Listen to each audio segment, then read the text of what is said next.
Hey guys, here we are, April 2nd, Fool's Day keeps going on to Canadians thanks to Trudeau and the Liberal government. Oh, can't even try to make fun of it this morning. It's just so bad. Here we have CBC ruthlessly cuts jobs as executives take 15 million in bonuses. Well, it's not really a surprising headline, but it's just another day with the Trudeau government. It's so crazy. It's just so crazy that this government just keeps going and keeps going like a fucking train, guys. And we're just waiting for that election that is held and closed off thanks to Yagmit, freaking NDP guy coalition. I mean, he is the sole person responsible for uplifting the Trudeau government and preventing an election of the Canadian people. Like, the NDP guys, these guys are just absolute slime. Yagmeet is absolute fucking garbage, preventing the people from having a government that we get to choose.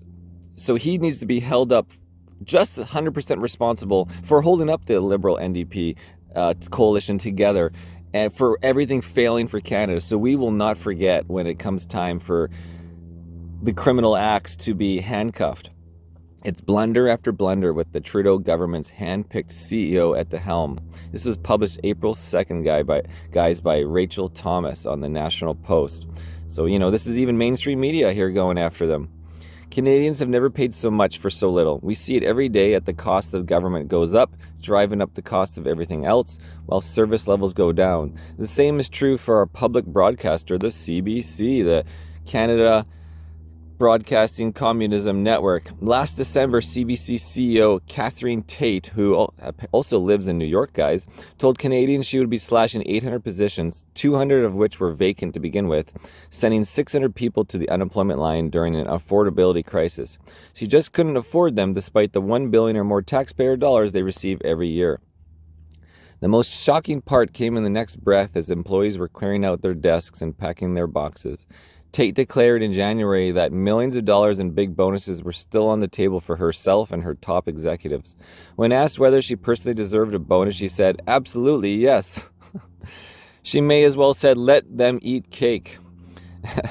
Now, in March, we have learned from access to information records obtained by the Canadian Taxpayer Federation that 1,000 managers and executives received taxpayer-funded bonuses to the tune of $15 million. Most people would find it hard to justify big bonuses when the CBC viewership is just half of what it was in 2018, the year Tait was handed the helm by Prime Minister Justin Trudeau's government. Viewership, ratings, and ad revenues have plummeted. The CBC is clearly failing to produce content that Canadians and the market want to consume. As the CBC continues to gobble up taxpayer dollars to produce less revenue, relevant content, it is clearly failing to deliver on its mandate by turning itself into a costly propaganda arm of the Liberal government. Nowhere is this more obvious than the trend of bias, incorrect reporting, and lack of journalistic standards that favor the government. About 100 corrections have been published by the CBC since 2021. In one notable example, the broadcaster had retracted an unsubstantiated report about alleged political interference by Alberta Premier Daniel Smith in the justice system. In January, it had to correct a quote, fact check on a Conservative Party of Canada video about housing affordability. If that didn't make it clear, the CBC demonstrated its bias in the 2019 federal election, during which it sued the Conservative Party for using a publicly broadcasted news clip in an online advertisement. The suit was later dismissed by a judge. They knew it's public.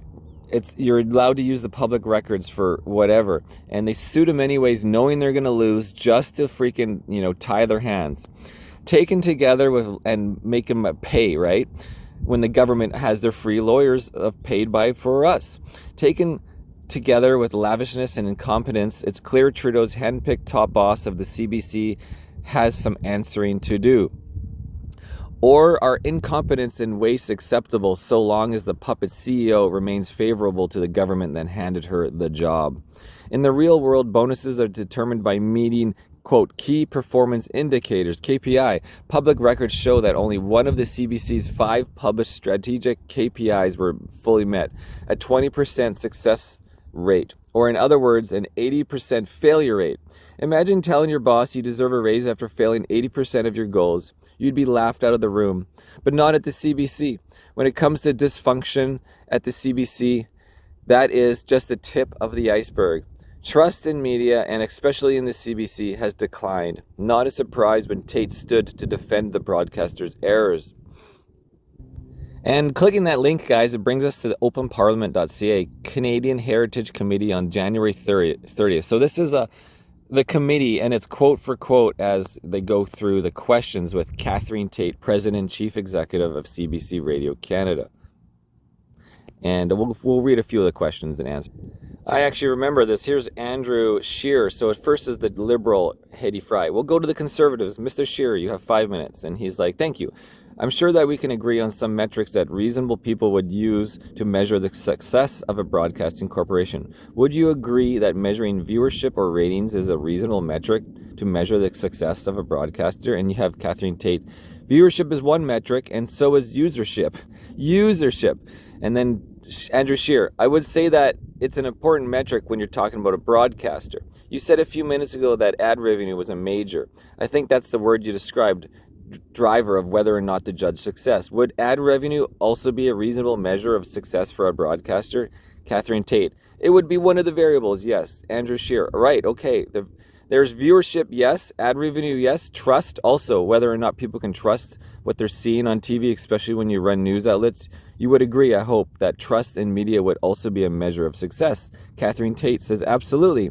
Andrew Scheer, okay, and therefore errors would be another measure of success or failure. If there aren't a lot of errors, that would be a good thing. If there are a lot of errors, that would be a bad thing. Would you agree with that? Here's Katherine Tate. I would actually give a different response on errors. I think error is a natural part of journalism, and the fact that CBC posts its corrections as quickly as we do is actually a demonstration of why we are trusted, unlike others who may not. I would say that's a trusted source. Andrew Scheer, wow, the speed of which you correct your errors is the way that you measure performance at CBC. We've agreed that viewership is an important metric. We've agreed that ad revenue is an important metric, as is trust. Fewer Canadians are watching CBC than ever before. Viewership has plummeted to half of what it was when you became CEO in 2018. Ad revenue has also crashed. In fact, it was down 31% in just 1 year, from 22 to 23. Trust in media, especially in the CBC, has also declined. The NDT talk about misinformation. The CBC has had to issue more than 100 corrections for grave errors in reporting, and that obviously has an impact on trust. Given all these important metrics that you have agreed on, what justification do you have for issuing performance awards? Here's Tate. I want to correct a couple of your points, if I may. First of all, 30% drop in revenue was between an Olympic year and a non-Olympic year. In fact, during the years you're describing, we had 2 Olympic Games, so we had a much higher level of ad revenue during those years. That explains the drop. Andrew Scheer, were ad revenues in 23 higher than in 22? I would say they were flat. Andrew Scheer, they were flat. That is, and then Tate, that is, by the way, very important, very much part of what's going on in the industry. Television is in decline, not just at CBC, at CTV and global. Television is in decline, and people are moving to streaming, and they're moving to their connected television. Andrew Scheer, with all due respect, CBC has almost $500 million in real estate holdings across the country. Big, fancy buildings in downtown across the country. You get over $1 billion in taxpayer money to be television broadcaster and radio broadcaster. When those metrics are down, how do you justify giving performance awards to people whose job it is to increase viewership, to increase ad revenue, to increase trust? Katherine Tate, Madam Chair, if I may, I don't agree with the premise. Andrew Scheer, you don't agree that ad revenue is down? You don't agree that viewership is down? And back to Tate, no, I don't agree with the premise. 79% of Canadians say that it is important for the country to have a public broadcaster like CBC. 82% say. Andrew Scheer, who commissioned that poll? Katherine Tate, those are the public perception surveys that we conduct. Andrew Scheer, oh, you conduct them. Okay, so your polling tells you the Canadians like what you're doing. Tate, by using the third party, anyways, we'll go back to the main story, guys. You get it, a bunch of back and forth. So, back to the main story here. One would expect the CEO of this failing venture to be replaced after her organization gave out big bonuses during the most disastrous period in its history. At the very least, the person should attempt business logic when trying to fumble an excuse. Instead, Tait said the corporation should not be, quote, evaluated based on market trends, and left the door open for another round of bonuses for her and her top executives in the future. The buck stops with the CEO. If the CEO isn't leading by example to meet a higher standard and states publicly that she and her executives deserve their bonuses, then it comes as no surprise when the board approves them. And clearly, none of them are complaining when that big taxpayer-funded bonus check comes in.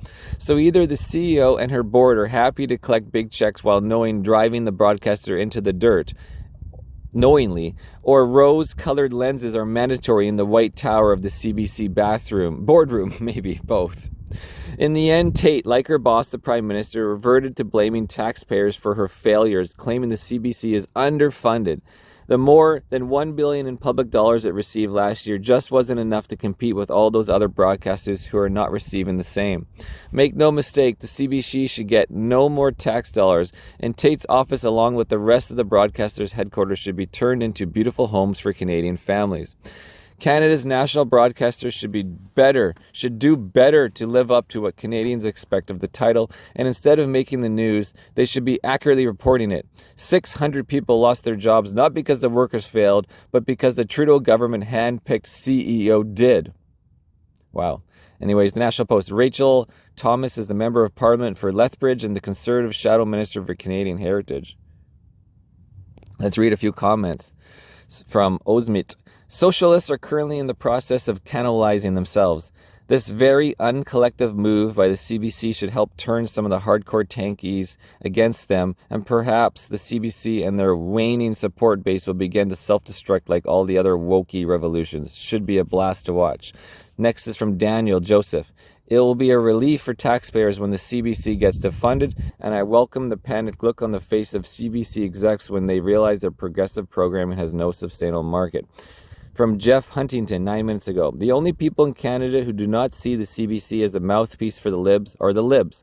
I trust that PP will in fact defund the huge portions of the CBC when he wins. If he does not, then I will put him in the same boat as JT and other non-truth-telling PM. Here from Derek Anderson. Not one loonie of bonuses for any public employees, period. From Dave R. There was a time long past when CBC actually tried to present non-biased news. Since being hijacked by the SJW activists and controlled by liberal overlords, it's not much more than a propaganda page. Listen to the interviews today on how they pump the tires of carbon tax and decide for yourself just how partisan they are. Here's Denny. Defunding is a government's job. Might happen. Defunding is a government's job. Dismissal of employees and bonuses to the bosses. Got to find the money somewhere for the bonuses, hence the downsizing. William, if you take the CBC out of the mix when competing for advertising revenue, we would not have subsidized any of the private broadcasters and print media as we do now. Here's from Rich. They are a typewriter in the age of iPhones.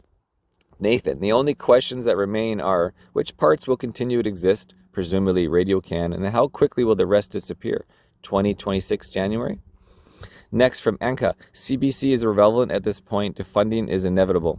Let's do one more, guys, from Henry.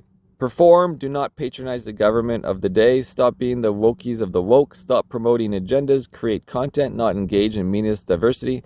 Hire quality and merit, not diversity and competence. Deliver the highest quality, honest public broadcasting. I used to watch the CBC daily. Now I simply stopped trusting your content. I have no issue with government funding if you deliver high-quality content and honest, non-partisan content. That's it, guys. Ernie Racing News here on the joke keeps laughing on us. The Liberal government keeps laughing. April Fools will be going on all year, guys, 2024 and into the next 2025 until October election. Ernie Racing, out.